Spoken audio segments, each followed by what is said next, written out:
ಗೊತ್ತಿರ್ತಕ್ಕಂಥ ವಿಚಾರ. ಅದನ್ನ ಅಳವಡಿಸಿಕೊಂಡು ನಮಗೆ ಮೀಸಲಾತಿ ಒಳ ಮೀಸಲಾತಿ ಕೊಡ್ರಿ. ನಾಗಮೋಹನ್ ದಾಸ್ ಅವರೇನು ಸಣ್ಣವರಲ್ಲ, ನಿವೃತ್ತ ನ್ಯಾಯಾಧೀಶರವರು. ಸುಮಾರು ವರ್ಷಗಳಿಂದ ಅಧ್ಯಯನ ಮಾಡಿ ಅವರು ಈ ವರದಿಯನ್ನು ಸರ್ಕಾರಕ್ಕೆ ಒಪ್ಪಿಸಿದರು.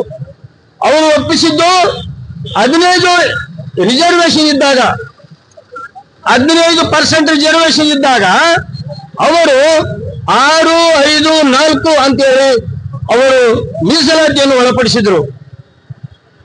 ಬೊಮ್ಮಾಯಿ ಅವರು 17 ಅಂತ ಮಾಡಿದಾಗ ಅದನ್ನೇ ನೆಪ ಮಾಡಿಕೊಂಡು ನಮಗೆ 15% ನಮಗೆ ಕೊಡ್ರಿ, 15% ಒಳ ಮೀಸಲಾತಿ ಅನ್ವಯ ಆಗ್ಲಿ.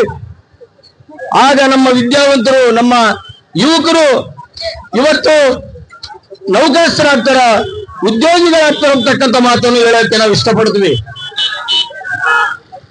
ಕೊನೆಯದಾಗಿ ಸಿದ್ದರಾಮಣ್ಣ, ನೀವು ಮುಖ್ಯಮಂತ್ರಿ ಆಗ್ತೀರಿ, ಪ್ರಣಾಳಿಕೆಯಲ್ಲಿ ನೀವು ಇಟ್ಟುಕೊಂಡಿದ್ದೀರಿ, ನಮ್ಮ ಆಸೆ ಈಡೇರ್ತಂತೇಳಿ ನಾವೆಲ್ಲರೂ ನಿಮಗೆ ಮತ ಹಾಕಿಸ್ತೀವಣ್ಣ.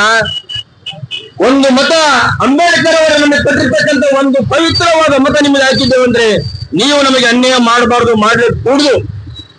ಅದಕ್ಕೋಸ್ಕರ ಇವತ್ತು ಇಡೀ ರಾಜ್ಯಾದ್ಯಂತ ಏನು ಇವತ್ತು ನಾವು ಹೋರಾಟ ಮಾಡ್ತಾ ಇದ್ದೇವೆ ಈ ಒಳ ಮೀಸಲಾತಿಗಾಗಿ. ಇವತ್ತು ನೀವು 50,000, 56,000 ಹುದ್ದೆಗಳನ್ನು ತುಂಬುತ್ತಾ ಇದ್ದೀರಿ. ನಾಗಮೋಹನ್ ದಾಸ್ ಅವರು ಏನು